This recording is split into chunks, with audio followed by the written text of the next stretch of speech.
And the light came on and it said, we're live, so we must be on. And welcome, everybody. It is Tuesday night, and it's just a little bit past 9 o'clock. At least it is here where I am. So it must be time for 2A Tuesday. Welcome. My name is John, or you might know me as Sandhills.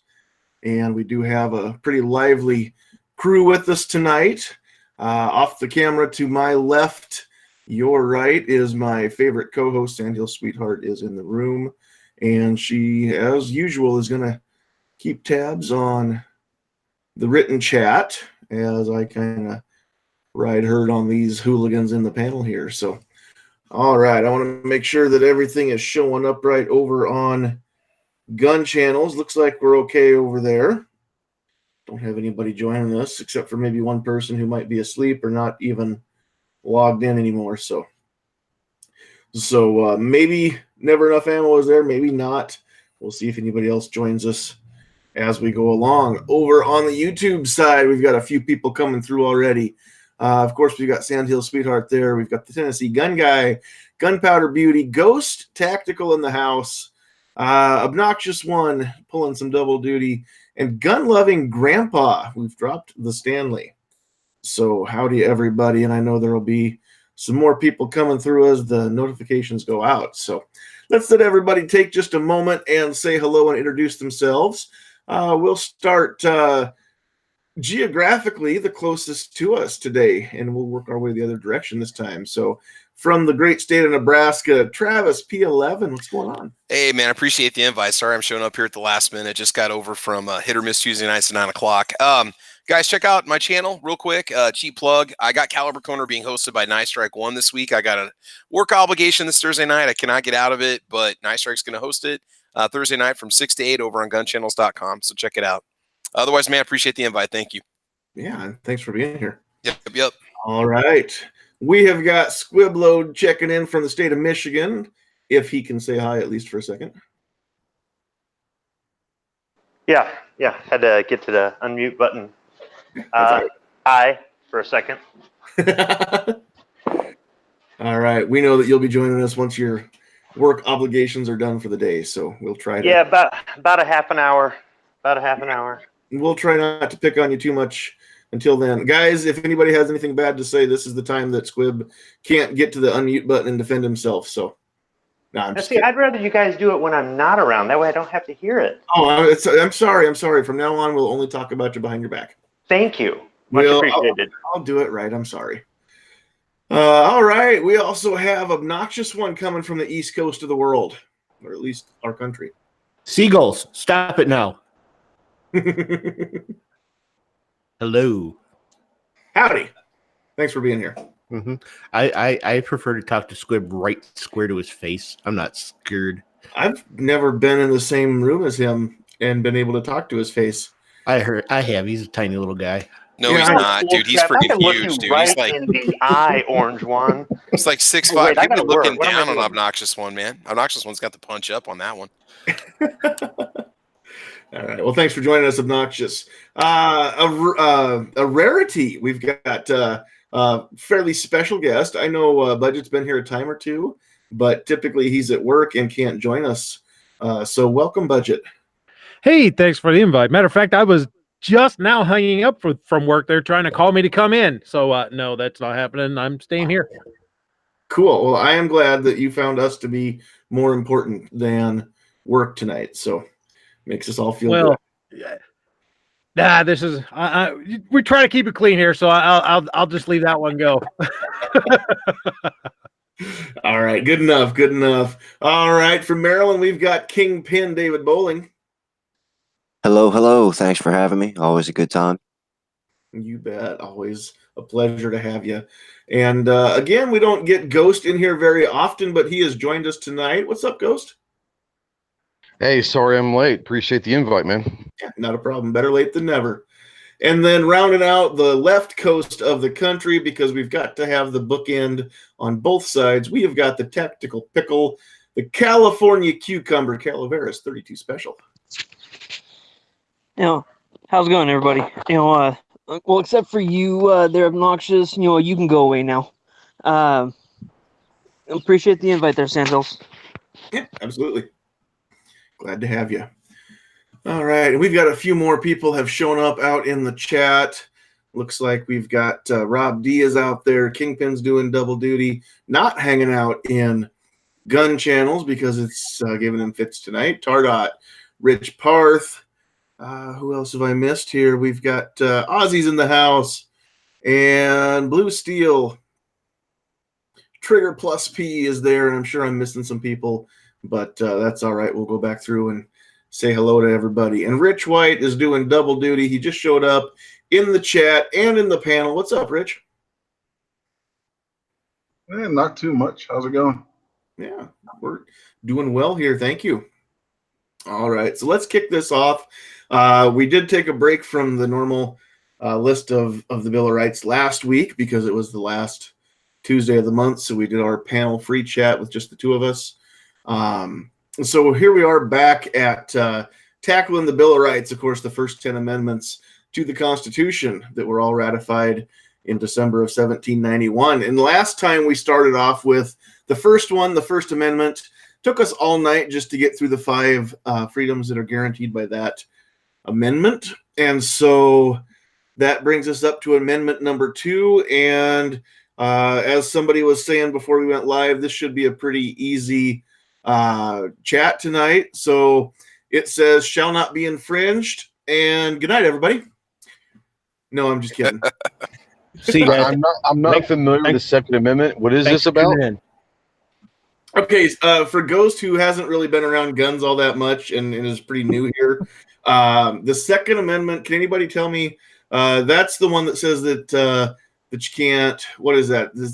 That's the one that says we don't have to put soldiers up, right? The Second Shall Amendment? not be in fridge. Shall not, oh, that's right. It keeps your fridge fresh and not smelling like ammonia. Possibly the most important 27 words ever written. Possibly.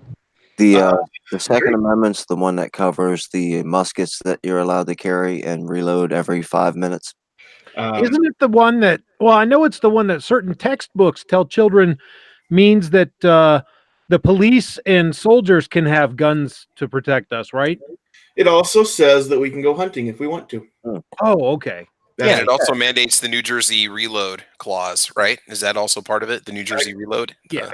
Okay, good. Just double checking. All right. Yeah, you're allowed to go out on your porch and fire both barrels of your shotgun and then stand Up there in the air, which makes a lot of sense in a crowded area. Okay. and then stand there with an empty gun. Yes. If you're going to do that, make sure that you also have something like an AR for backup, just because, once you empty your double barrel, then I'm not sure. Well, wait, is this the one that Joe Biden wrote? No, well, after Night Strike and Al Gore invented the internet, then Joe Biden wrote this one. It's the Second Amendment of the internet. Yeah, this is the, now, contrary to popular belief, where the first 10 amendments are civil rights that belong to the people, it's actually only 9 of those, because the Second Amendment is one that the government wrote in there for themselves. Yeah, clearly. In all seriousness, I'm sure that this is going to come as no surprise to anybody who listens to this, and I know no one on the panel. But if you really have not studied much about the American Constitution or the American Bill of Rights, the Second Amendment is the right that guarantees that the rest of them don't get taken away. That's really what it comes down to. It just says that now, shoot, I'm going to screw it up if I try to quote it without reading it. But it says that, hold on here. Can anybody quote it without looking it up? A well-regulated militia being necessary to the security of a free state, the right of the people to keep and bear arms shall not be infringed. I knew I was going to goof it up if I just tried to spout it off like that, and I was going to have everybody jumping on me for doing it. So thank you for that. See, that's why you have a cheat sheet and you get it tattooed on your inner arm. I should have just gotten it tattooed on my inner arm, but I would honestly rather be able to just say that I memorized it. I should just do that. I was going to suggest like an official gun channels tattoo that we could all get that's got the 2A thing on it, kind of a... With the gun maybe not. Yeah, there you go. Needles and I don't mix there, Travis. I don't know why we don't all just get that tattooed. There you go. That's it. then we'll all be property of G-Webs. Exactly. I don't know if I could get G-Web's permission to get that, I would.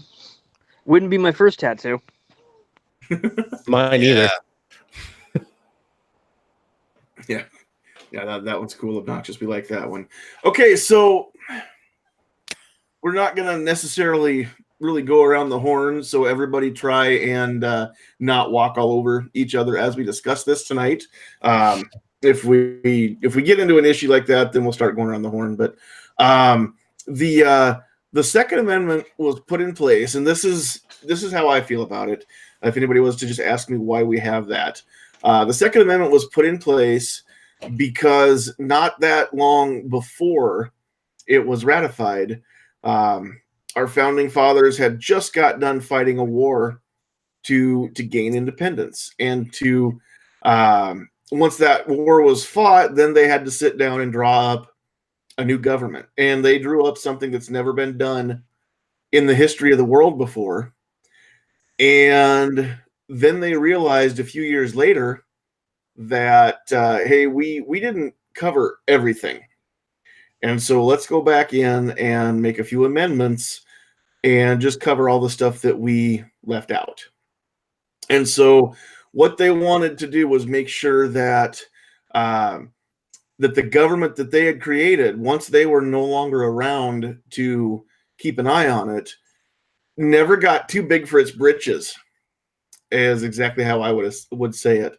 The Second Amendment is the amendment that guarantees that our government can't get too powerful and can't overstep its bounds. And if our government ever tries to not be a republic anymore and to become totalitarian or tyrannical in nature, then that amendment says that we can take our guns, because we can have them, for the express purpose of making sure that our government never tries to enslave us or make us subjects instead of citizens.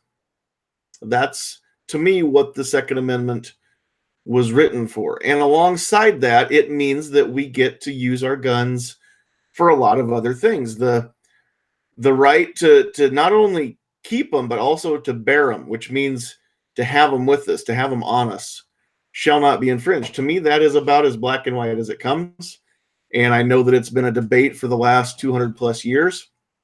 The last almost 100 years, for sure, it's been a lot bigger debate than before that. But the Second Amendment guarantees that the government can't take our guns from us, and they can't disarm the population, because we know what follows. We've seen, those of us who actually have looked in history books, and some people remember it, are old enough, they still remember what actually happened with a few of these other countries. Germany. How about Venezuela right now? Venezuela right now, exactly. We'll get to that. But even some of the European countries, Germany, Austria, or China, or a lot of these other countries in Southeast Asia that were disarmed, and now they still either still feel the effects, or some countries still are under totalitarian rule because their people don't have any power. And then, moving to a more recent example, thank you, MSNBC, for making our case for us for a change. And I don't remember the name of the reporter now that reported on this, but basically the report said, and I'm paraphrasing, that the people lost their rights to own firearms. The government disarmed the population. And now, what's the guy who's in power? Is it Maduro that they're trying to oust? Maduro is in control of the military, who has all the guns. And that means that he has all the power in the country because he controls the guns, and he's got the only guns in the country. And so the people don't have any power to remove him from office. And MSNBC is reporting on this like, my gosh, look at these poor people. They can't defend themselves. They can't fight back, which is just kind of refreshing that they would actually admit that out loud to the whole world, that look what happens when you give up your right to own firearms. You can't fight back. Then you become slaves or you become subjects. Sandhills, just to clarify something so people know, there were still guns after Maduro took all the guns back in 2011 and 2012. The homicide rate surged tremendously up until 2015, 2016, even after he took the guns, as people fell into poverty. Only the bad guys had guns because they still had murders and gun deaths. So there you go. The bad guys aren't going to turn their guns in like their mandate was supposed to happen back in 2011 and 2012 to disarm the populace. True, the bad guys didn't give them up, but now there aren't enough of the bad guys that want to become good guys that want to lead a revolution either. Yeah, real quick, you stated that they realized they made a mistake by not putting the Bill of Rights in there. That's actually not what happened. What happened was they were worried about because how long it took them to get the Constitution itself written and passed. There were members that wanted to do the Bill of Rights right then and there, but because of the contentiousness that was piping up during the Constitutional Convention, they decided to put it off to a later date. And there were certain members of the Constitutional Convention, such as George Mason, who at the time was the governor of Virginia, who decided that he wasn't going to support ratification of the Constitution, even though he signed it because it didn't have a Bill of Rights in it already. That was why they didn't have the Bill of Rights with the Constitution when it was written, because there was too much contention. They're arguing over what was going to be in the Bill of Rights and all this other stuff, so they put it aside to a later date. I want to make a request about the language in the Second Amendment, just for people that might be listening here that are on the fence about being pro 2A or not, and people that might not understand the language. Sandhills, can you define well-regulated force in the context of, say, the late 1700s? Because I've had this discussion with my wife before, and she was saying, well-regulated means that the government's got to regulate the militia. And I'm like, no. That's not what it is at all. So can you do that for us? Can you give us a good definition of well-regulated? Yeah, in those days, a well-regulated militia didn't mean that they had to follow restrictions. Regulated does not mean restricted, at least not in that context. Yep. Regulated means that they were well outfitted. A well-regulated militia meant that we understood the army isn't the only driving force that protects our country and retains our sovereignty. And so and that's what we found out during the revolution is there were regular soldiers, and then there were a lot more people that were part of militias, which is a citizen soldier. Well regulated, if I may, regulated in that context was well equipped and trained sufficiently so that way they could actually it had nothing at all to do with training. It had nothing at all. If you look at the definition of militia, it specifically states whether they are trained and drilled or not, as the definition of militia that goes to that time period. Well-regulated had absolutely nothing to do with the training at all. It was only about how they were equipped. They actually had laws on the books in the various states and in the colonies before they became states, which stated what regulated meant.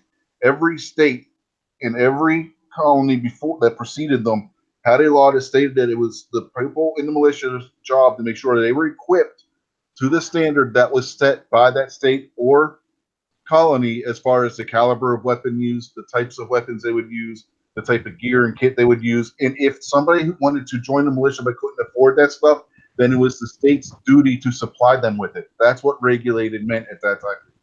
It didn't have to do with the training aspect. Let's also remember that in the time of the militia during the Revolutionary War, the citizens actually had better weapons than the military at that time. And they were also better trained, like you said, because they were hunting for survival. They were outdoors using their rifles on a daily basis. So the militia / citizens were actually better equipped and better trained than the actual military were back then. Okay, so sorry, maybe train wasn't the right word. Maybe practice would have been a better phrase to use. So then that's where having it and also knowing how to use it, so that way when they were called upon, they could come out and you didn't have to have somebody show you how to load your rifle on the battlefield. Maybe that's another advantage to having. Everybody knew how to use their rifle, or else they weren't eating it essentially. But that was one of the advantages that the colonial army or the militias had, and the militias even more so. Not only were they familiar with their equipment, familiar with their weapons, and excellent marksmen, because like one of you said, if they didn't know how to shoot their gun right, they didn't eat. And so they, and again, at the time, we complain now, but we have a lot of first world problems when we complain about the cost of ammo. But at the time, they had to cast their own musket balls. They had to make their own powder, shot and powder. This was not easy to come by. It wasn't cheap. It was labor intensive and expensive. And so they didn't waste a shot. So you didn't miss, or you learned very quickly how to hit what you were aiming at. And so not only were they sometimes better equipped, but they also, another advantage that the militia had, and that the militia still would have to this day, was they knew the lay of the land. And we all know that tactics are what saved the day in the Revolutionary War, because the British said we didn't fight fair. We hid behind trees and behind hills and buildings and stuff and shot at them when they were out in their field. And we shot for officers, not for just the conscripted soldiers. And so the tactics were really the deciding factor. But knowing the lay of the land, they invaded from Britain. A lot of them had never come to the colonies before. They didn't know every hill, every tree, every rock the way that the militias did. And so that also comes into part of the reason why they were so successful, and part of the reason why even today that they're still necessary, or potentially necessary. God forbid anybody actually brings a fight to our soil. There was a lot of those guys that not only did they hunt to survive, but there was a lot of veterans of the Indian Wars that were fighting during the Revolution as well. So Sure. they had learned to fight in unconventional against an unconventional enemy. So when they had someone standing in bright red colors with a white X across their chest in open ground, it was like target practice.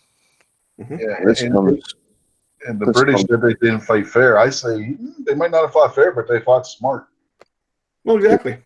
This comes from the Constitution Society website, and they got it from the Oxford English Dictionary. And I'll skip all the rest of that in this little phrase here. It's written, the phrase well-regulated was in common use long before 1789 and remained so for a century thereafter. It referred to the property of something being in proper working order. And then you can go ahead and read the rest of it. There's another couple sentences, but I think that pretty much sums it up. Proper working order. And you guys had covered that. Knowing how to shoot your gun, knowing where you're going, knowing that the guy on your side is your friend, and we're pointing at the other guys over there.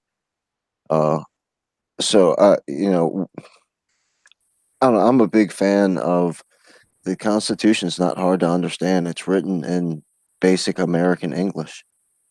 We speak it now. We've been speaking it for hundreds of years, so it's really shouldn't be this difficult. Not saying that it's difficult for us, but I'm saying for the people who want to complain about the definition of this and that and the third. You know what? Bill Clinton put it best when he said it depends on what the definition of is.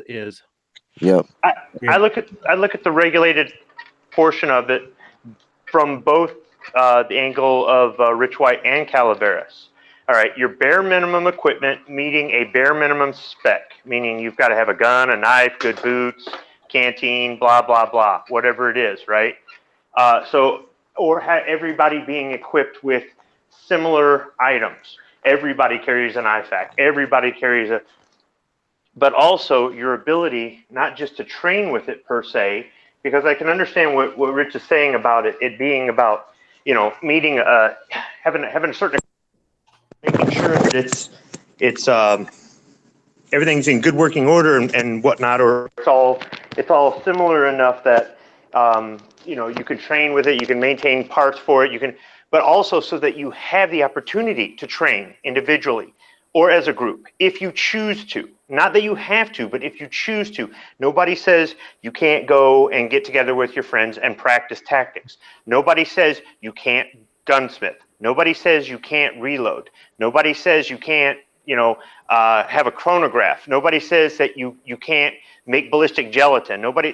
All of this stuff comes into the regulation, not just from having certain standards for things, like SAMI specs and things like that, but also making sure that you can test and practice and just you have to maintain it, keep it in working order.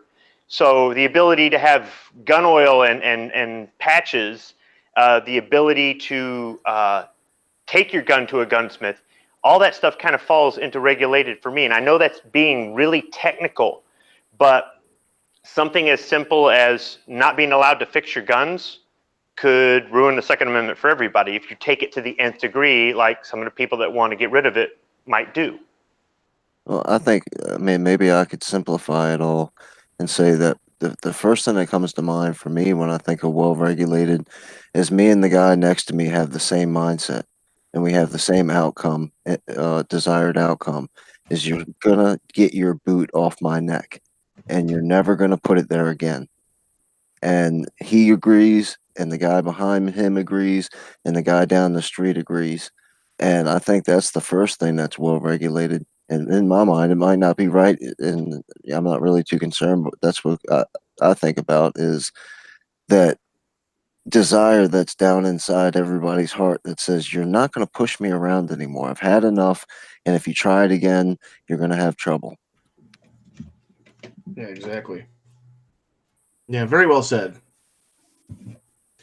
All right. So as far as the well-regulated portion, anybody have any further thoughts on that part? All right.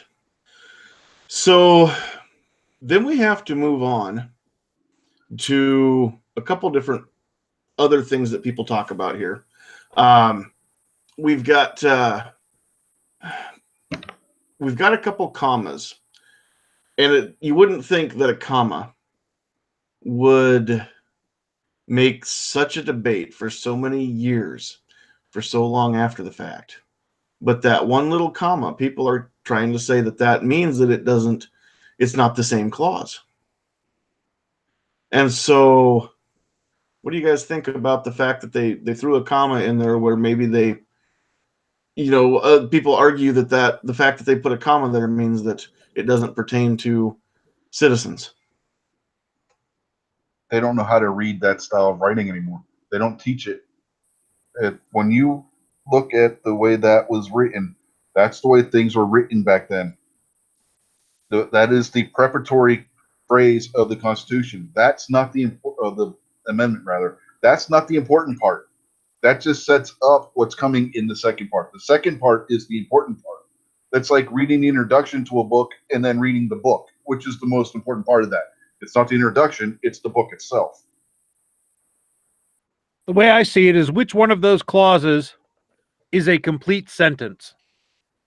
A well-regulated militia, that's not really a complete sentence. That's just a phrase. Being necessary to the security of a free state, that's not a complete sentence. The right of the people to keep and bear arms shall not be infringed is a complete sentence. There you go. That's the main thrust of the amendment. Anybody who graduated high school with having gone through basic English, hell, even a dropout like me, should be able to parse this amendment properly, but they can't. Sure, but just for the sake of playing devil's advocate, why is there a comma between the right of the people to keep and bear arms and shall not be infringed? It's a properly written, compound sentence. It's all goes together. But that's where it's not text speak, so a lot of young people don't seem to understand it. It also goes back to what you guys have already mentioned here at the top, is it doesn't matter if there's commas, if there's periods, if you put ampersands or, smiley face emojis in between each word. All the words have meaning. And if you understand what the words in the sentence means, then you understand the sentence together. It's once again, it's basic English. Whether you can read it, whether you went to college or not, if you've ever held a conversation with anybody, you should be able to understand these things. Sure, but the argument comes in the fact that does the amendment say that the right of the people shall not be infringed, or a well-regulated militia shall not be infringed. And if we're going to have disagreements on what well-regulated and militia mean, then we can also have the disagreement on the fact that it doesn't say the right of the people shall not be infringed. That's set aside. That's an independent, or that's a, what is it called? A dependent clause? I forgot my words grammar now. Can I read a short paragraph real quick? Go for it. And then I'll tell you where this is from.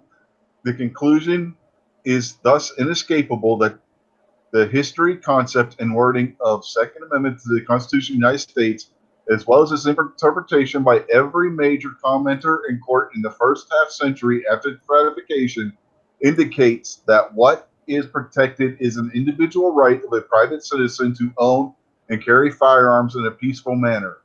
This comes from the report of the Subcommittee on the Constitution of the Committee on the Judiciary of the United States Senate, 97th Congress, second session, February 1982.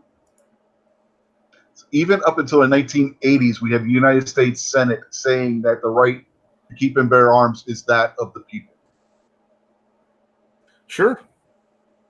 The problem is, and again, I'm not going to sit here on my channel on 2A Tuesday and say things that hopefully you guys all understand. I'm not at all anti-Second Amendment, but for the purpose of debate and discussion here, it has been argued, and now here's the thing, is that in 1982, that's what was said, yeah.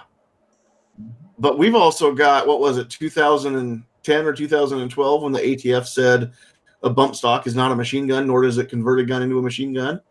That's been changed since then. Interpretations and laws can change. Rulings can be overruled, reversed. New laws can be made. And that's the danger that we're in. And so just because it was agreed and it was common knowledge, and it was when the Second Amendment was written, we've all seen the memes that say, do you think we should, the picture of the founding fathers around the table with Thomas Jefferson there with his quill in hand. Do you think we should clarify this a little further? And it says, no, shall not be infringed is pretty clear. And we all laugh about that because it's not anymore, and there are people that want to muddy the waters. So that's not only the issue that we have today, but I think as pro 2A advocates, we all need to, and even activists too, but at least as advocates, we all need to be able to try and cut through some of the garbage, right, that people are trying to spout right now. And so that's why I think it's important that we have the discussion and bring some of this stuff up. And unfortunately, I don't ever get anybody in here that's willing to join a panel that feels differently than us. But if anybody ever wants to come on and refute, and they're worried about coming into a panel full of people, we'll cut it down and just have two of us. But so I guess I take it upon myself sometimes to bring up the counterpoint or the devil's advocate side of things. But it is, people are trying to muddy the water. People are trying to say that it's not clearly written anymore. Never mind the fact that they're saying it's antiquated. We'll get there too.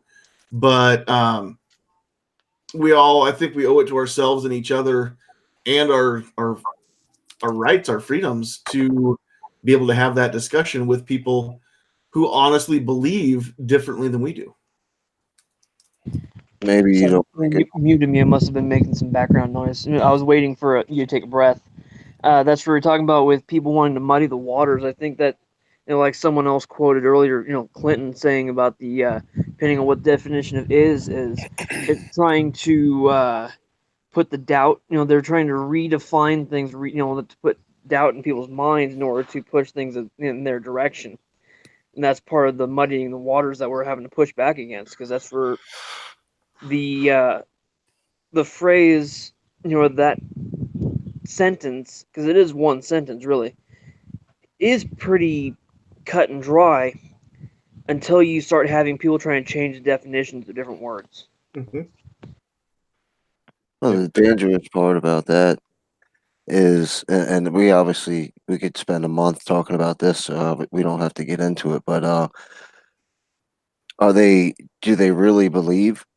Like, you mean to tell me that college-educated Nancy Pelosi doesn't understand what the words in the Constitution say? I think she believes it. I think she believes that it's cut and dry. I just think that she wants it to be another way for her political agenda. So that's another thing that we're battling against. It's not just people who don't understand how it's written, it's people who understand how it's written and want other people to think that it's written wrong. Nancy Pelosi knows better. There's no way I won't believe that she doesn't understand what the Constitution says. I just think that she corrupts it to fill her agenda. Yeah, I'll give Right you. on, man. Yeah, I'll agree with you on the Nancy Pelosi one, but we got younger politicians coming into office now, like Ocasio-Cortez, and I'm not sure she honestly does know what it means. If Well, if you talk to kids these days, like my kids and whatnot, they'll tell you they don't tell you what they don't explain in school anymore what a the I can't remember the name of the damn thing. civics class. The first part of the Second Amendment, the preparatory clause. They don't teach what that is anymore. They Well, literally do not teach this stuff in English classes anymore. and that's exactly goes back to my point is Yeah, I'm agreeing with this. their teachers know how to form a sentence and what the Second Amendment and what shall not be infringed is pretty clear, but they've got an agenda, so they teach the kids that it's not very clear. Well, it's not necessarily that the teachers have to follow the guidelines that are sent to them by the school board, which might be set by the state, and so on and so forth. A lot of the school books and stuff don't have that in there. And someone earlier referenced the history books about what was being taught.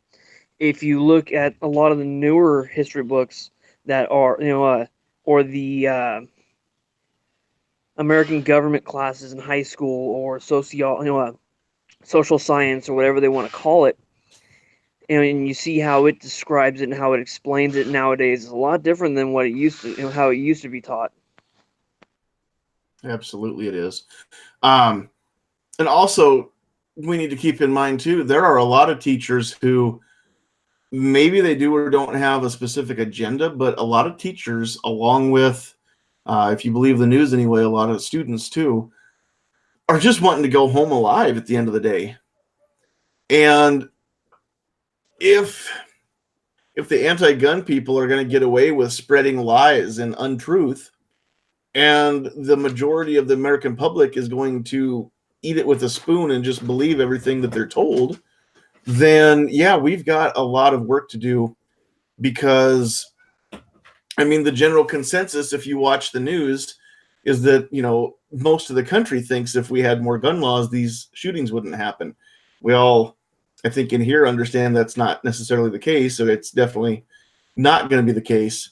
But that's what it comes down to, is we've got a lot of people who, whether or not there's an agenda within the school system, we've got a lot of teachers that just want to get rid of all the guns because they think, and they honestly believe, they do, they're not, it's no agenda to try and disarm the population for nefarious purposes. A lot of people honestly believe if we could get rid of guns, we could get rid of violence. And I don't believe it, but not everybody thinks what I think.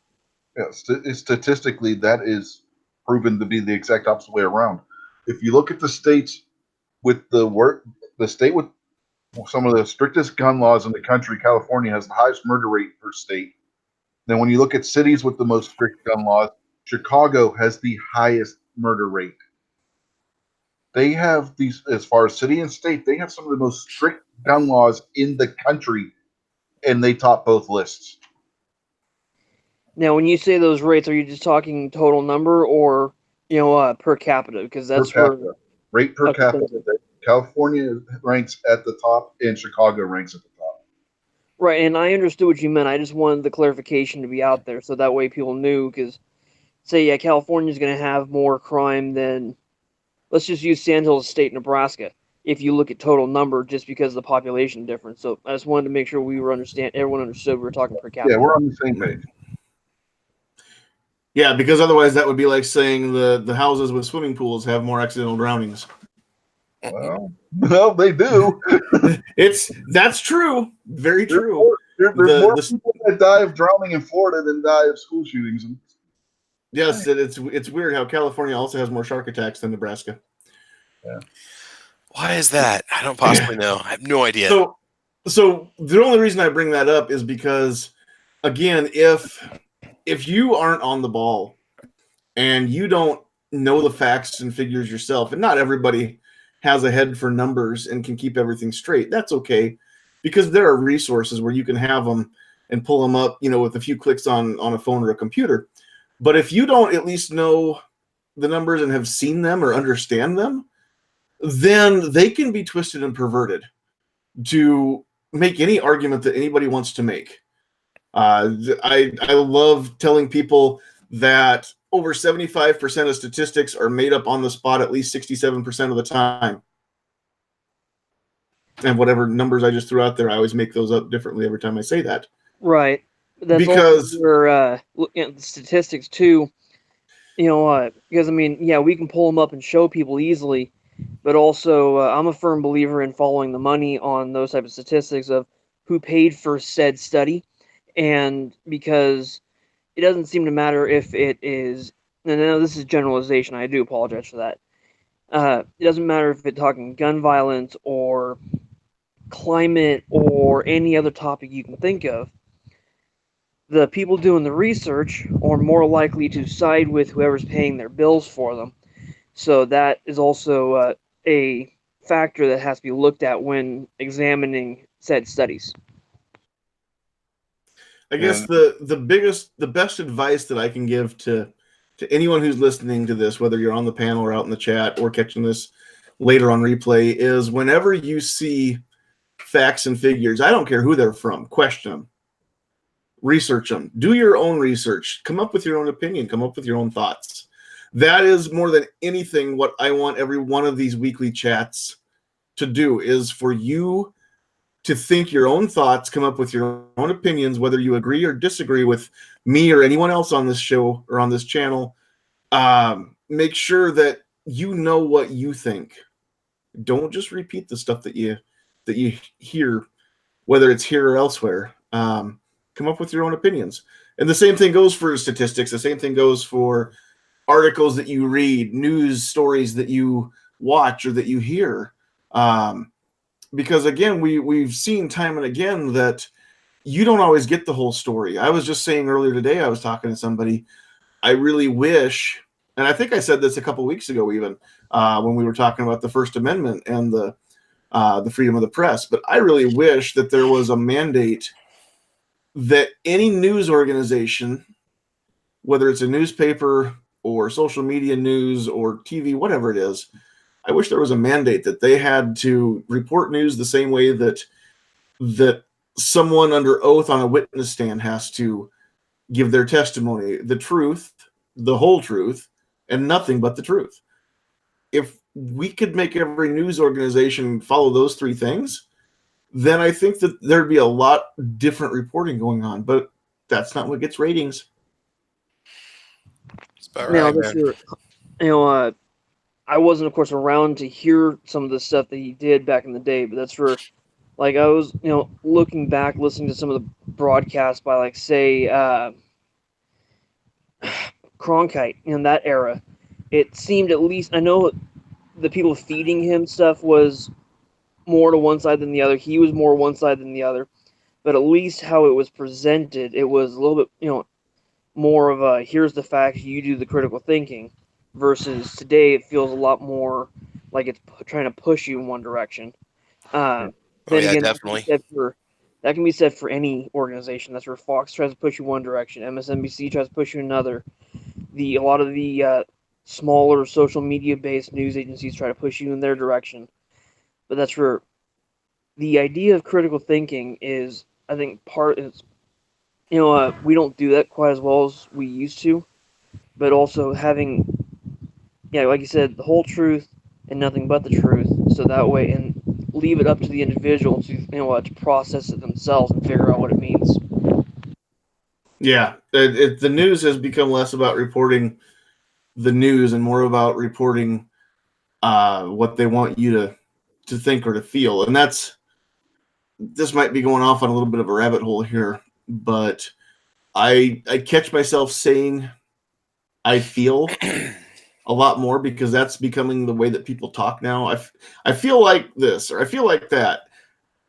I try honestly, and every time I hear it, it's getting to it's one of my pet peeves, and I try not to do it. I know I still say it. Um, we've stopped thinking and we've started feeling, and that's some of the issue that I have with what's been going on just as a whole around the country. Um, I know it's just a saying, and I know it's become just part of pop culture to say, I feel like. But if you peel that back and think about it, emotion doesn't play into facts. And we don't want people to stop feeling, but we don't want people to stop thinking either. So if you have an opinion, make it based on your thoughts, not on your feelings.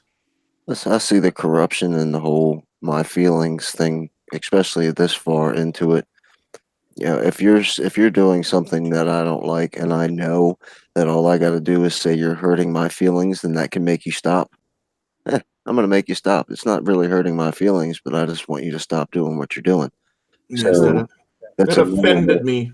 yeah, that's another way that perfect. That word right there. That word used to mean something. If you could go back and talk to my grandmother, my grandfather, on either and talk them about being offended by things, you know, they could tell you what it actually meant to real people. And it's so easy for me to just say your hat offends me. You know, your smoke offends me, your car offends me, your speech offends me, that it's just been completely watered down and abused. Also, back in your grandparents' time, if they were offended by something or someone, they left. If you're in a restaurant and somebody is being loud and no offense, but obnoxious, and being offensive, and they're using language that your grandmother didn't appreciate and your grandfather didn't want your grandmother to be exposed to, he may go over and talk to that guy, but more than likely they just left and let that guy, depending on the circumstances and the situation, if it was a place where that they didn't have any business telling him to hush, then they didn't insist that he stop. They would just leave. Your grandfather would have removed your grandmother from that situation rather than just be offended.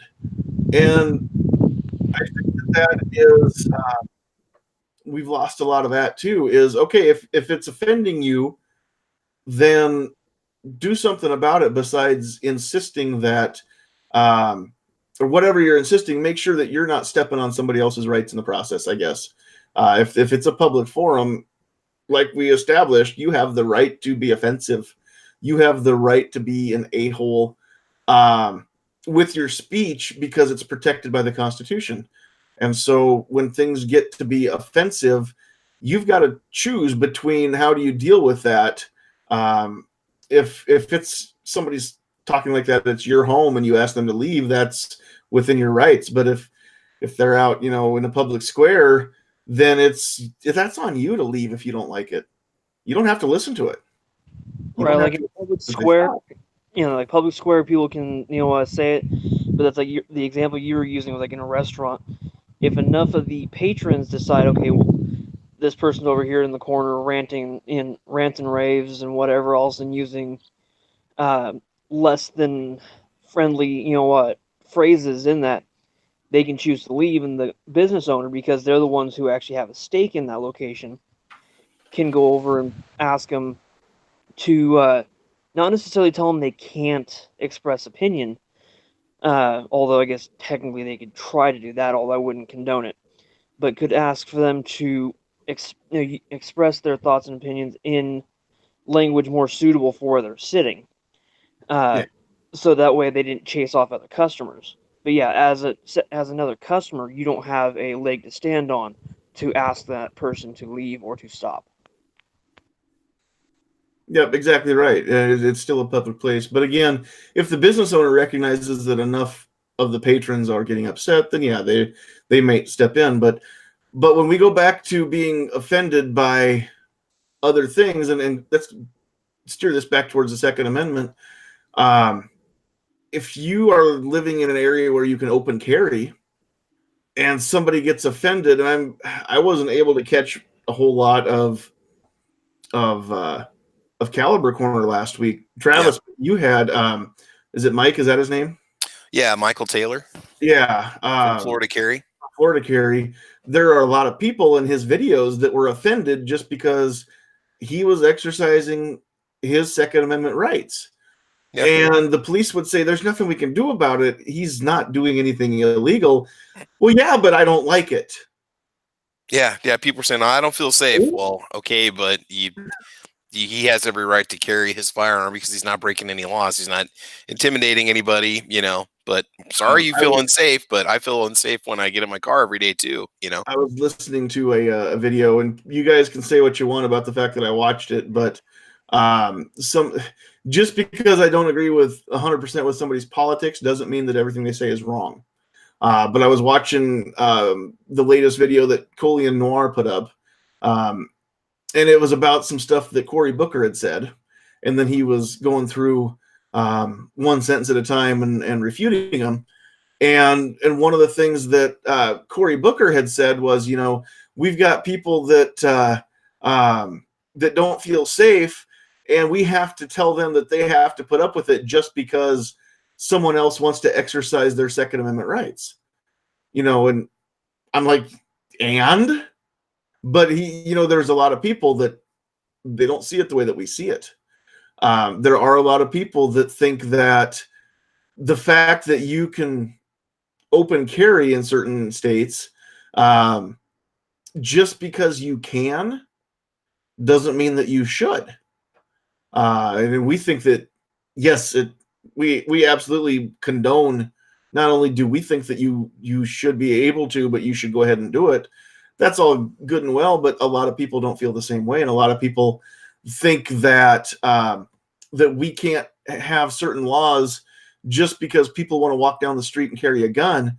And the opinions of others don't matter. Well, for now they really don't, but we're looking into the abyss of everything changing.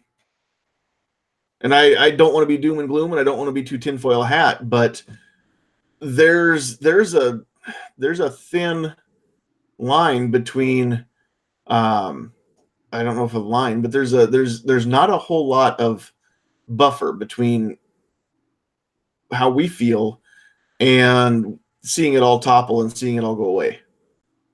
So, we're kind of the last. I think that people like us are the last line of defense right now, as far as raising awareness, because we can't trust our major media outlets, none of them, including Fox News, to tell truth and facts. It's up to us to get the word out. It's up to us to have conversations with people one-on-one without making things worse. Yeah, I think to your point about how you were talking about, oh, it's about my feelings. A lot of that comes from when they started teaching in schools and on Sesame Street and all the other kids' programmings that everybody is super special and that your feelings matter to everybody. That caused a lot of these issues because now everybody doesn't understand that not everybody's going to care what their feelings are, and that your feelings should not be affecting what somebody else has the right to do. They don't get this because they've been told their whole lives about how special they are. I don't just blame it on the schools though, and I am just saying that as a teacher because parents get that pressure to want to make their kids feel special and not that they can ever lose, and everybody gets a ribbon mentality and everybody gets a gold star. I mean, as a society, you've just seen that. What about me? What about me? Well, he gets this or she gets that. That's kind of the attitude that a lot of parents have taken on, and I think that's just kind of the norm that's pressed along, unfortunately. So I wouldn't say it's necessarily just the schools. I mean, well, no, I wasn't saying it was just the schools. just I said about it being kids programming and other factors where saying about how and like the participation trophy. You didn't win, but here's a trophy anyway, just so you feel good. The problem that I see that comes out of this is, speaking about Cory Booker specifically, is he wants to limit legal gun owners' rights to legally own firearms, carry firearms, yet in the same sentence he'll talk about criminal justice reform and want to let criminals out of jail and let criminals vote and all these other kinds of things, where he's got so many opportunities right now to actually fight crime and keep bad guys in jail. Yet he thinks that we lock people up at too high of a rate, and we lock people up for no reason, and we're too, our sentencing is too harsh on criminals. Yet he wants to take Sandhills shooter's gun away, who's probably only got one speeding ticket in his life. A guy who's just every day wants to do the right thing. Zero speeding tickets. That's my man. That's what I was going to say originally, but I figured maybe. I'm from Nebraska. We don't drive fast. No, God, no. We're too busy looking around to be driving fast. We miss everything. People usually get out of the way, so when they see us. All the people that are so concerned about taking your rights away are the same people that are concerned about giving rights back to bad guys. Yeah. If anybody, I know not everybody in the panel is on Facebook, but for those of you who have Facebook, if you have not gone over and liked the Sandhill Shooter page on Facebook, I put a picture up a day or two ago, which was I thought pretty telling, and I'm not going to take the time to go pull it up on the screen. You can go over there and see it, but it's a young lady holding a gun on what we presume is a suspect of some type who has attacked or assaulted her, and she's holding the gun on the suspect, waiting for the police to show up. She's defended herself, and basically there's a speech bubble coming out of the guy's head that says, when I get to prison, I'm going to vote for stricter gun control because we don't need armed victims. And then at the bottom it says, do you see the irony now? So yeah, I'm 100% against people in prisons voting. I honestly don't know exactly how I feel. I can see both sides of the argument for felons once they're out of prison getting their suffrage back, but people inside the justice system do not get the right to vote for a reason, and I am 100% against giving them back their rights to vote, at least while they're still serving their debt to society. That meme that you posted, I saw it. It is a screenshot. It was from either 2017 or 2018 in, I believe it was Brazil. And off-duty law enforcement officer stopped an armed guy that was in the process of trying to attack a group of elementary school kids and their parents at dropping them off to school in the morning, and she was able to engage and prevent said suspect from perpetrating harm on the kids. And that was after she had already had disabled, basically ended the threat, disarmed him, and was waiting for on-duty law enforcement to come and pick him up.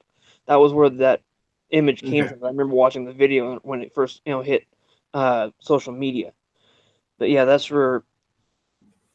one thing where I'm a firm believer that we should be able to defend ourselves, because there's another one that you actually posted up on one of your pages, that a firearm in the hand is more effective than a cop on the phone. It was appeared to be a mother and daughter tucked in back corner of the house, and having what appeared to be an armed suspect trying to come through the bedroom door. Right. And the same kind of idea of giving the law-abiding the ability to defend themselves long enough for the cavalry to arrive, essentially. Well, and keep in mind, everyone, that we know differently, but the general consensus, if you just go out on the street and stop 10 people, whether they're pro-gun or anti-gun, if you go out on the street and ask 10 people, I would say probably at least 9 of them are going to say that they believe that cops have a duty to protect them. We all know the Supreme Court ruled otherwise. There is no duty to protect them or to protect you. The cops don't have a duty to do this. However, the general population thinks otherwise. And I know that 99 out of 100 police officers feel differently too. I get it. But the fact of the matter is that the yahoos down in Florida were not found guilty of doing anything wrong because of the Supreme Court ruling that said that they don't have to run in and protect anybody during a public shooting. So anybody who thinks that you don't need to carry a weapon or know how to defend yourself because you can call the cops, even if there's a cop right there watching it happen, if the cop is going to be in danger trying to save you, the cop isn't mandated to put themselves in harm's way just to save you from harm. And anybody that thinks otherwise or feels otherwise is wrong. Flat out, that you're wrong. And wasn't it Detroit a couple of years ago put up signs that says if you're in trouble, don't call 911 because we can't help you, or we won't get there in time to help you, or something along those lines? I know that a lot of different county sheriffs have said that over the years. There was one, wasn't just recently here in one of the Carolinas or Virginia, that one of the county sheriffs that said, hey, we don't have enough manpower we don't have the budgeting. So I hope you guys all have locks on your doors and guns because you're on your own. Say, wouldn't that make their job easier if we had more armed citizens? I mean, it's just less they got to worry about. Yeah, I don't know. I'll make your job easy for you. Just bring a body bag, That's crazy. Right. That'd be a lot cheaper too for the county or the state. Come out and say, just bring a body bag. That's for because that's for how many of the incidences are stopped before that point, and that's where, yes, I mean, people, stopping the threat. You're not necessarily trying to bring it to a situation where the law enforcement needs to bring a body bag. You're just trying to keep yourself from ending up in the body bag. Basically, yes. Yep. Yeah, and again, I mean, I think that there are a lot of people who don't understand. Those of us who want to exercise our right to carry a firearm with us, whether it's concealed or whatever, we don't think we're Batman. I know that there's a couple of dumbheads out there who, mall ninjas, whatever name you want to give them, who really do think that their job is to protect people. The sheepdog term gets way overused, especially since the movie American Sniper came out. But for the most part, none of us have any intention of becoming Batman or Paul Kersey. We don't want to be vigilantes. I don't carry a gun because I want to shoot anybody. I don't want to kill anybody. I don't ever want to draw my firearm and ever need to use it. But by golly, I'd much rather have it and never need it than need it and never have it. And that's the whole point, is that if I'm backed into a corner and I don't have any choice but to shoot to protect myself or whoever's with me, then I choose that instead of becoming a victim. I don't want to. I don't want to kill anybody. I would, if people want to leave me alone, then I'm going to leave them alone. I'm not looking for a fight, and I don't think that any one of us on the panel feel any differently. And again, over 99% of all legal gun owners feel the same way, that none of us want to start a fight, but there's a whole lot of us that are willing to end one. Yeah, and one thing that one of my teachers when I was in school told us, and it's what a lot of people don't realize anymore: the police aren't there to stop crimes; they're there to solve them once they've been committed. In a lot of areas, yeah. Now, sometimes a police present is a deterrent, and that's great. But again, so is the potential of that little old lady that you were about to go mug, the potential that she might have, you know, a revolver in that purse, that's going to make a, I don't know if I should use the word normal, but that's going to make a normal thinking person, whether it's a criminal or otherwise, you're not going to just go up and mess with somebody if there's a chance that they're going to pull out a gun and shoot you. Most of the people who think that the cops should prevent crimes, as in lock up the bad guy before he does something bad, also have a problem with things like stop and search and heavy-handed police. They want to make sure you got warrants, you got, okays from the governor and the president and somebody else and every other cabinet member and all. So once again, there's hypocrisy in the argument right there.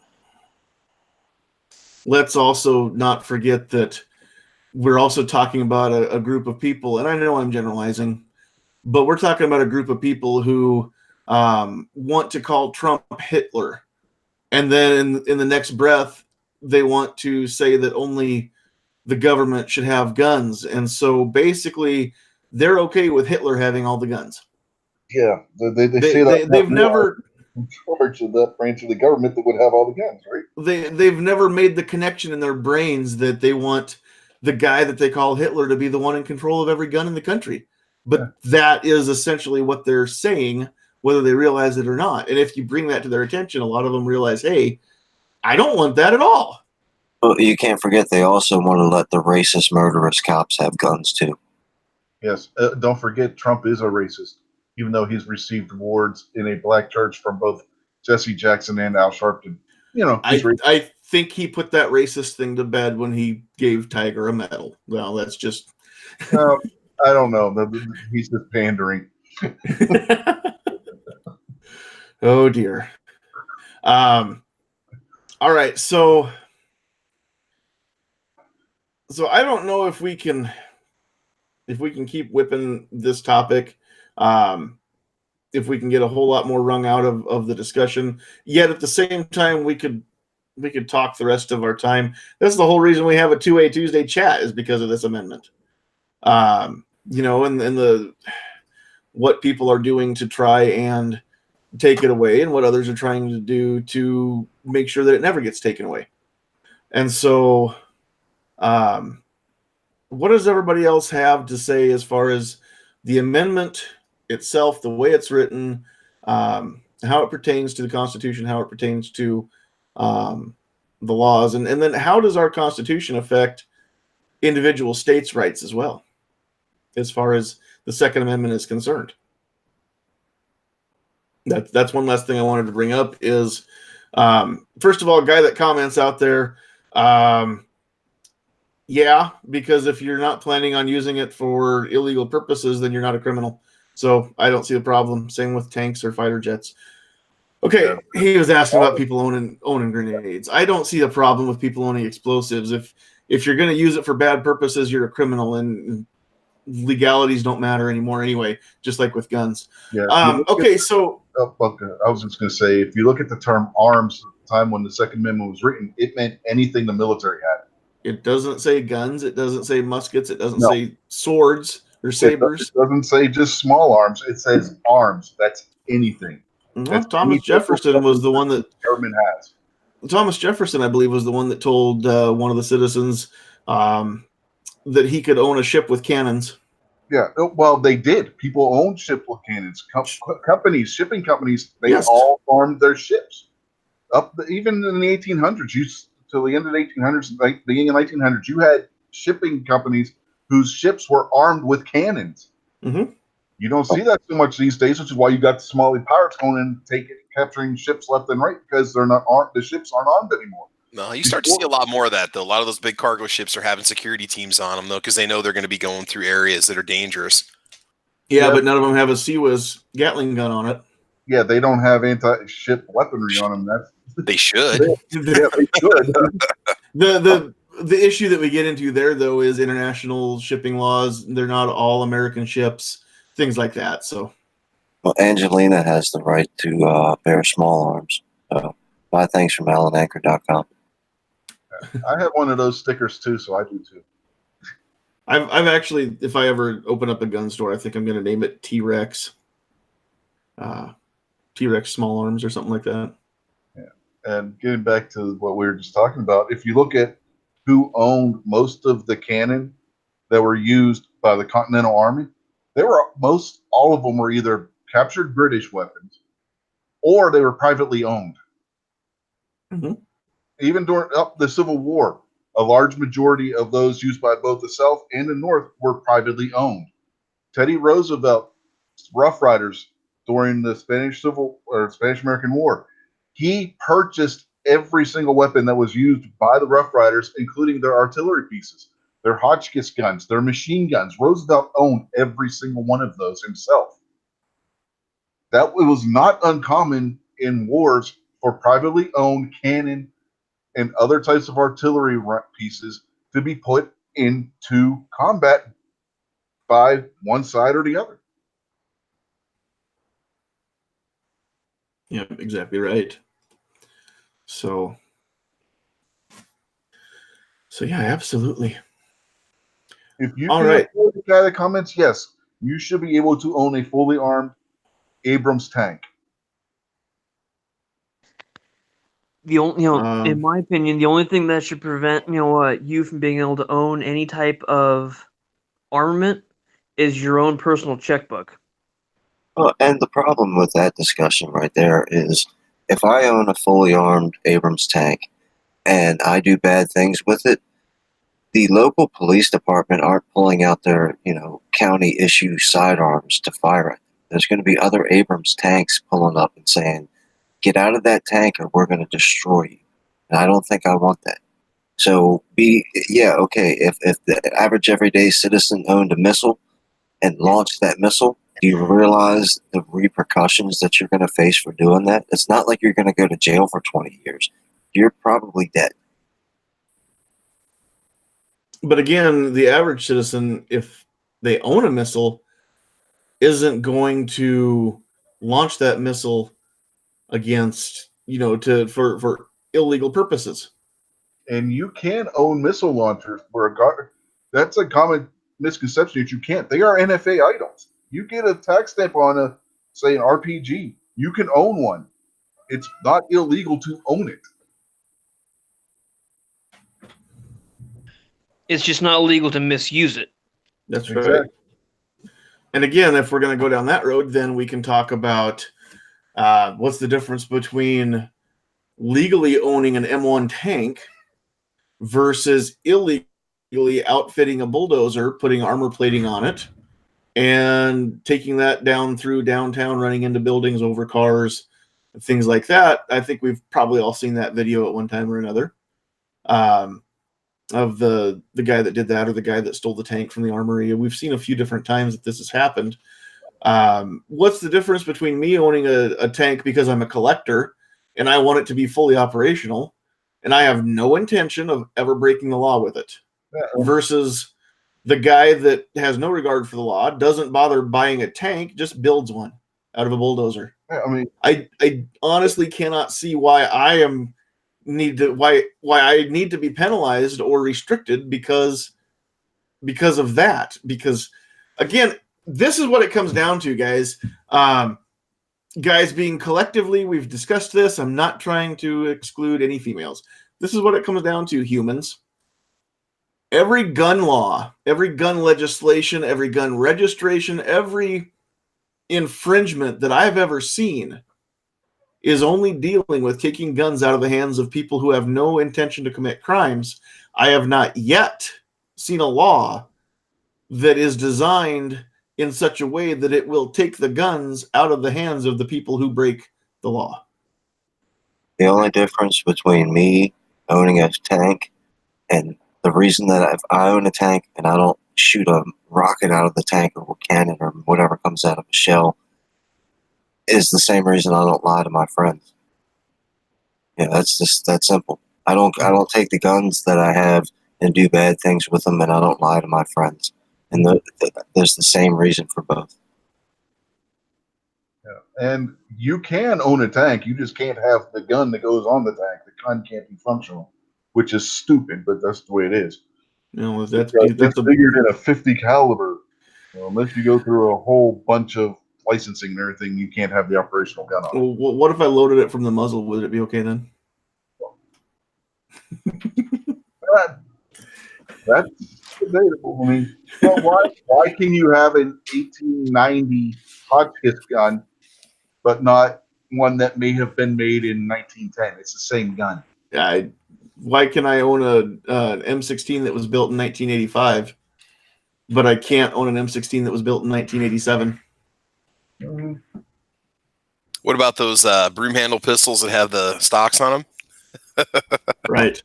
Yeah, that's, again, we could spend a whole nother evening just discussing the NFA and the absurdities contained therein. And maybe we'll do that once we get through the first 10 amendments. Next week. But not next week. Intermission to the amendments, yeah. But no, that again, everything that I have ever seen as far as gun laws go, I have not seen a gun law that is justifiable if you keep in mind the final clause in the Second Amendment that says shall not be infringed. There are no laws that are not infringements. I just can't see it. I can't wrap my head around it. Sam of Anarchy wants to know about my grenades. I'm just trust me, they're inert. As long as the pins stay in, they're not going to hurt anybody. So no worries there. Desk pop. That would be the desk pop to end all desk pops, wouldn't it? Unfortunately, I bought these at Wanamaker, and they are just metal balls with a cool little non-detonator plug. So just get a bucket. You'll be fine with that desk pop. Yeah, I'll throw a grenade in the clearing bucket. That's all we need to do. Apparently, these are threaded the same as a shift knob on a vehicle. So if I ever get a pickup that's a 5-speed or a 6-speed, I may put a grenade on the shifter handle. We'll see. But no, I've never yet seen a law that doesn't infringe the right of the people to keep and bear arms. I don't know why people don't see it the way that I see it. And I understand that they don't. I get that. But it seems simple to me. I think it seems simple to everybody else that's here in the panel and probably everybody else out in the chat. Yeah, as for the the laws that to take it out of the hands of the criminals versus the law-abiding, this is going to be California specific law, but that's where it's as of July 1st we'll have to start having background checks to purchase ammo. That's for the people who are going to be committing crimes. Probably there's if they are buying ammo through stores right now, it won't be hard for them to switch to a non-legal source of ammo later. So I mean, it's not going to stop them from doing what they want to do. Yeah, absolutely. I've often wondered the logic of this. You have got people who are breaking the law, and your solution to the people who have no regard for the law is to pass another law. Here's another way of Seems looking. legit. I own a gun. I carry my gun with me wherever I go. I don't have any intention of hurting anybody with it. Why? Not because it's against the law. Because I know the difference between right and wrong. And you could say the same thing about me owning a car. I could take said car, catch you in the middle of the parking lot at Walmart, and kill you just as easily with that. I won't, not because it's illegal, but because I know the difference between right and wrong, and I value human life. You just don't value deer's lives. That deer had it coming. I'm sorry. That's right. That's just Darwin right there. That's survival of the fittest. That deer was not the smartest in the herd, and so it needed to be culled from the herd. All 8 of those deer had it coming? Just 4. Oh, good old deer hunting in Kansas. But you can't legislate, that kind of stuff. If people are bound and determined to hurt somebody, they're going to hurt somebody. But if you bring people up right, if you educate people, in the proper way to treat each other and have respect for each other, they don't harm each other. And banning this or banning that isn't going to keep it from happening. Exactly right. Teaching people right, bringing up your kids right, teaching each other, having respect for each other, that makes a society safe. Well, I addressed that here a few weeks back in a video that I posted about the fact that we don't have a gun problem. We have a problem with evil, and that's just whether you believe what I believe or not. There's evil in the world, and people are not inherently good. And people can argue with me all day. Maybe we should just ban evil. We should just legislate sin, shouldn't we? We should just make it illegal to. What if we made it illegal to shoot people or kill people or assault them in any way? Why have we not thought about that before? If we outlaw drugs, nobody can get drugs on the street. So if we outlaw guns, then clearly there won't be any way to get guns. But then we can outlaw murder, and nobody will kill anybody. Can we outlaw ouchies too? No, okay, just for you we will. All right, cool. I get a lot of ouchies at work. Yeah. Only if somebody gives you the ouchie. If you give yourself the ouchie, that's on you. Yeah, I think that should be legal. Hey, guys, I was tank shopping on Armlist here for the last couple minutes, and there are some tanks for sale. And as long as you register the main cannon as a destructive device with the ATF, it's completely legal, and you can buy it with ammunition. Projectiles are available. That is correct. Every round that you fire from the main gun, you pay a $200 tax stamp on, though. Only if there are inert rounds. If there are inert rounds, you don't. If it's an explosive or armor piercing or something like that, then you have to pay $200 for each round. Am I the only one that's not surprised Travis was looking at buying tanks? Look, you put it in my mind. I wanted to see if there's an Abrams on eBay. All right. You've never gone shopping for a tank? What is wrong with you? I go shopping with tanks with HVS at least once a month. Tanks' lives matter, okay? I just want to say that right now. So tanks have feelings too, and right now there's a tank somewhere that needs your help, okay?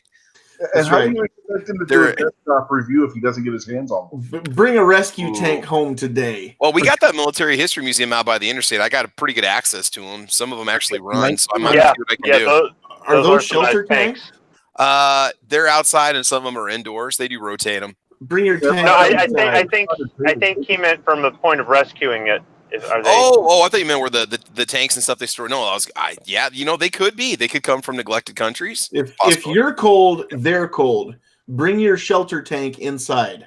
That's all I'm saying. Yeah. Yes, but you can own a non-NFA tank if you don't have the cannon operation.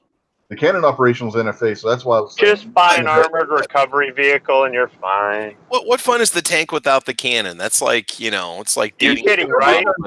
The things you can drive over, drive through. Oh, I know what you can do. You get a tank, and then you get a 1890 Hotchkiss gun, and then you can put that gun in there because it's an antique. There you go. So, does anybody have a holster that I can concealed carry a tank? Yeah, there's an urban carry where you can put anything down your pants. All right, shotgun, M1 Abrams. Wow. Smuggle out small parakeets. It'll never print. No. The no print wonder tank. That's what footsteps of an AVC. You want urban carry. The real question is, where is Travis going to get a table big enough to do a review on one? Oh, I'll just take the camera to the field. I'll just make it a grass top review or something. I'll call it'll be just a rain video. I want to see you disassemble the tank and clean it and then put it back together. That's the video. I could probably do that. I put a lot of model kits together as a child, so I really got a good idea as to how those things go together. So I'm pretty confident in my my ability. You think they snap together like that, or did you have basically? To... I mean, I had a lot of Legos and stuff. Glue. But with enough cement, anything's possible. So yeah, it's true. I just had an interesting thought. Get a tank. And you get one of those rotating Hotchkiss guns that Ian on Forgotten Weapons just did the video on. That's a 5 or 6 barrel, 20 millimeter rotary cannon that The range review is going to be spectacular. Oh, definitely. The range stuff's going to be great.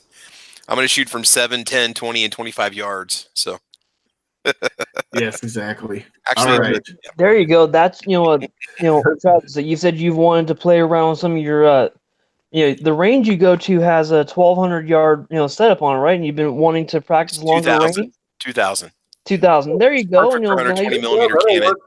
Yep. now you've got something to practice at range with. Yep. Exactly. There we go. Bring that up to the ranch, Travis, and we can shoot a couple miles out There if you we want. go. You know what? Go hit. I could lob some packages over to Gary in Kansas. So Send it. It was mostly used for short range ship combat. So see if there's a barreling compliant one too, Travis. Yeah, with the Massachusetts trigger. Yeah. We got to find one that's on the California list too. The list. Yeah, the sale list. Yeah. California approved list. Yep. Yeah, it can't have a thumb hole in it. Yes, I keep looking, but I haven't seen one of those appear on the roster yet. I just realized that your avatar picture, you've got 2 highly illegal rifles shown there. I don't know if it's okay for you to even have a picture of those in California. Oh, they're airsoft, bro. They're airsoft. Yeah, they're both airsoft. I'm good to Airsoft, go. bro. Okay, sweet. Good deal. Got the 338 Nerf Pua and the All exactly. Right. Well, I think we're going to wrap it up for now, and hopefully everybody will tune in next week as we get into a few of the other. Not the next one up. Not everybody can tell you what the Third Amendment is. So tune in next week, and we'll get into it. We won't talk about it here because we want you to have incentive to come out and hang out with us next Tuesday as well. So. Oh, that's good. I'm glad you do. I kind of figured you would, but not everybody does. So do your homework, and we will discuss the Third Amendment, Fourth Amendment. We'll see how far we get next week, but we should be able to get through more than one in a week next time. So let's let everybody say goodnight here. We'll go back down the list the other direction. Ghost had to drop out because he was driving through an area with bad cell coverage, and I've seen him out in the chat, but he was never able to jump back in the panel. So Ghost, first of all, thanks for being here for a little bit while we had you. Always a pleasure. Let's let Calaveras say goodnight. I appreciate the invite and good chat tonight. And I'm looking forward to trying to jump in next week if work schedule allows. Thank you very much. Awesome. All right, you're always welcome. All right, Gary, I don't think I even acknowledged you and said hello. So hi, Gary. Hey. And why don't you just introduce yourself and sign off all in once here? You're always so quiet when you come in that I don't always spot you. And then all of a sudden it's like, oh, shoot, Gary's here. How long have I been ignoring you? Hi, I'm Gizzard. Brown hair, brown eyes. I'm an Aquarius. Gary likes... Hi, Gary. Gary likes long walks on the beach. He likes pina coladas and getting caught in the rain. That's right. Kansas, website, gizzardgary.com. Check out Foul Territory on Friday nights, 9 Eastern, 8 Central. Also, Early Bird Chat on Sunday mornings, 10 Eastern, 9 Central. YouTube channel is 10 shy of 500 subscribers, so hopefully we can have a 500 sub celebration pretty soon, possibly a giveaway, if you know what I'm saying. So anyway, thanks for having me. I tell you what, if there's anybody out there right now who is not subscribed to Gizzard Gary, then you need to go do that right now. Go to gizzardgary.com, and there's a link there to YouTube and everywhere else, Facebook, all the places that you can find Gary. But go subscribe on YouTube if you haven't. Let's get him up over 500 before the end of the night. Thank you. So thanks for being here, Gary. I know you're always holding it down for us out in the chat when you show up, and we appreciate that, along with your input here in the panel. So, all right, let's move over to Bachelor number 3. David Bowling, Kingpin. Thanks for being here, bud. Oh, man, it was great. I always enjoy these conversations, and I think tonight was extra cool because it was a lot more laid back and relaxed than some other Second Amendment conversations have been. Everybody kept their cool pretty much and just had a nice, relaxing conversation. So I appreciate being a part of it. Thanks. Absolutely. Thanks for being here. And on that note, I think it was pretty relaxed because none of us really disagreed with anybody else on the panel tonight. So we didn't have really any clashing opinions. Nobody got super fired up. We didn't get Squib started, make him mad or anything. So thanks for not setting him off. No, I'm kidding. But as far as that goes, if anybody's watching this, if you or anybody that you know is very vocal and very adamant that doesn't feel the way that we do, the invitation is always open to get somebody on the podcast who seriously doesn't believe what we believe and knows how to position their opinion in such a way that we wouldn't just have a screaming match. We don't want that. But differing opinions are always welcome. I want that. I want to find people who can come in here and hold their own that don't necessarily agree with everything that we agree with. We found that with the abortion chat, and I think it was a productive chat, not in the sense that we changed anybody's minds, but if you go back and watch that one, hopefully it makes you think, because we had different opinions, and I want that every week if possible. So if anybody knows somebody that would be willing to come in, and I'll make sure that they don't get ganged up on or attacked. If I have to start kicking people out, I will, to keep that from happening. But you have my word that we'll make this make it I don't want to say a safe space, but we'll make it a safe space for you to come in and give your opinions. So that would be awesome if we could get somebody to come and have that discussion with us sometime on any topic really that we've covered or that we will in the future. So, all right, moving right along, Mike from Budget Guns and Gear. We don't always get to have you, so it's always a treat when you are here. Thanks for being here. And well, hey, thanks for the invite. I always enjoy doing the show when I do have an opportunity to do so. As I said, normally I'm on my way to work while you're on the air, so it's kind of prohibitive. But tonight things just happen to align. Those of you who don't know, Budget Guns and Gear reviews here on YouTube. You can also find me on GunTube, GunStreamer, YouTube, Facebook, Instagram, Twitter, my own website, budgetgunsandgear.com. budgetgunsandgear.com. And once in a while, I'll post an article over on gearreport.com. I do a weekly show here on YouTube and simulcast on gun channels, which if you're not a gun channels member, you should be, called The Right of the People on Friday nights at 7 p.m. So come check it out. Thanks. And again, thanks for being here.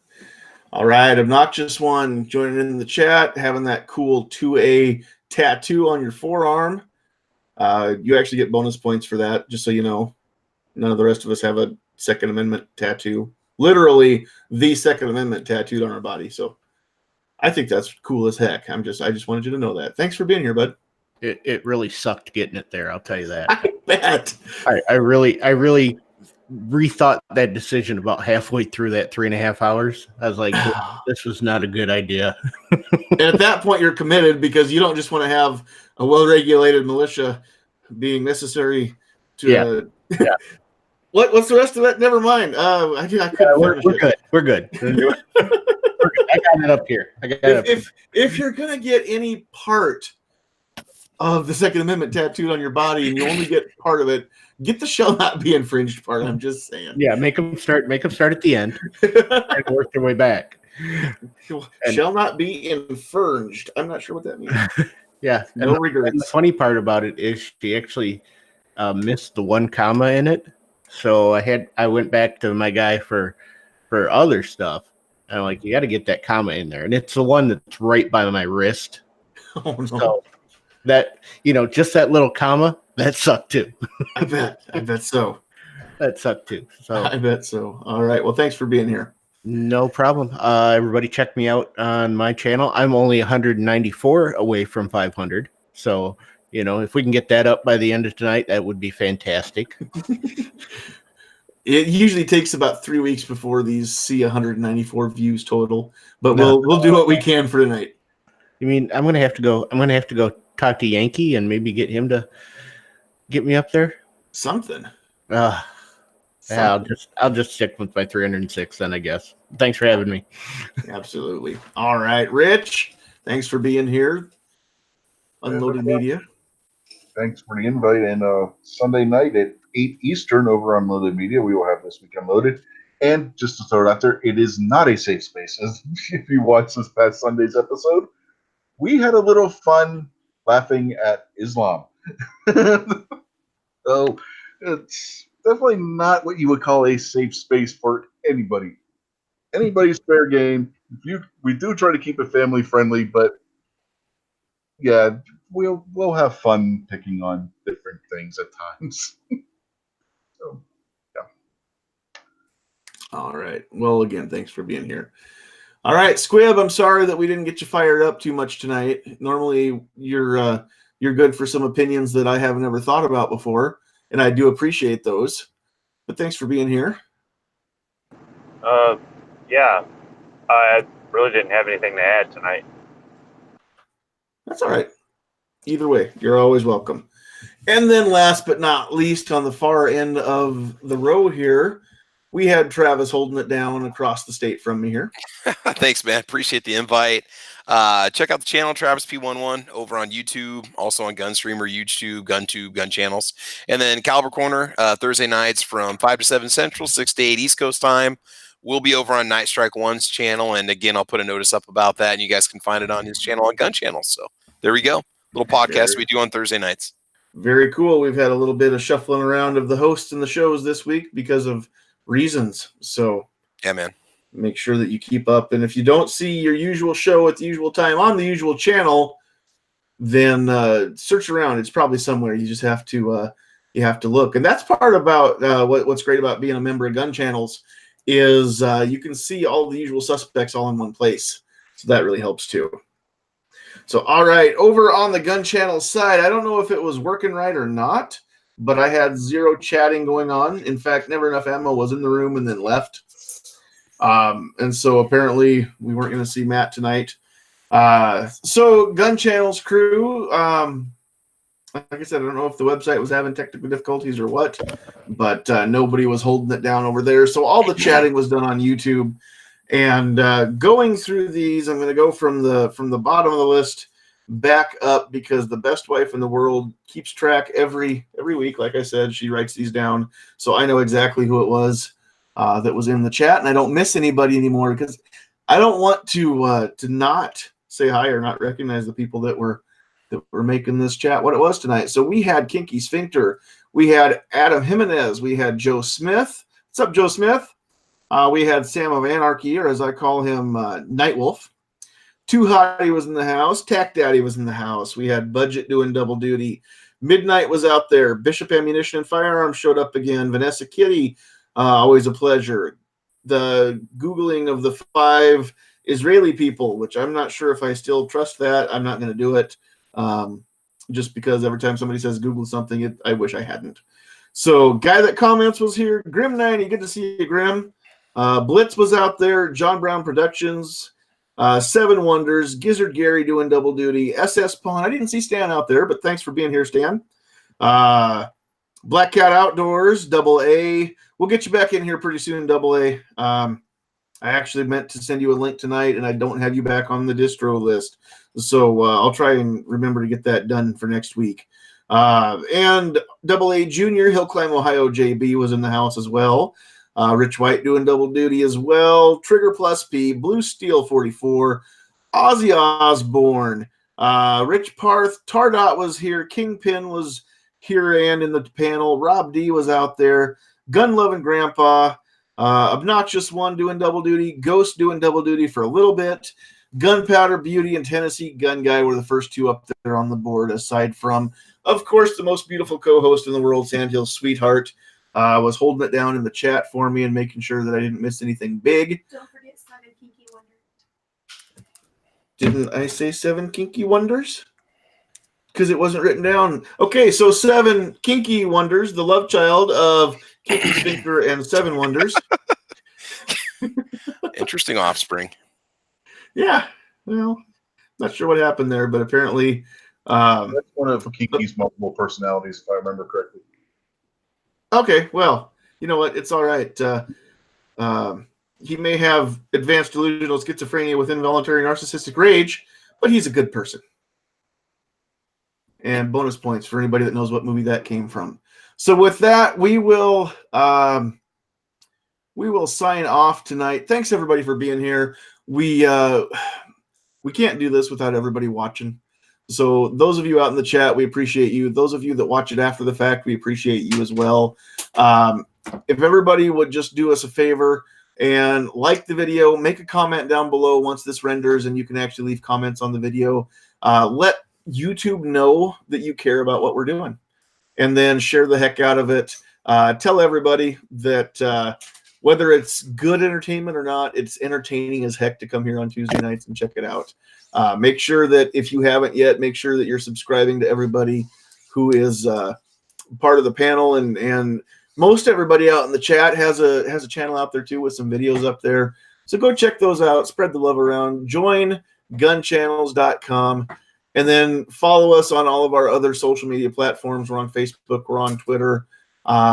If you can't find us, just send me an email or message me on Facebook, and we'll help you find the Twitter feed or whatever else we do. So with that said, I'm not too proud to say go check us out on Patreon or Gunstreamer. And if you want to help support the channel, you can sure do so. If you don't want to help support the channel with money, please do it with the likes and the shares and spreading the word. That actually is awesome as well. So with that being said, on behalf of everyone in the chat, on behalf of everyone in the panel, and on behalf of Mr. Ice Cube, bye, Felicia.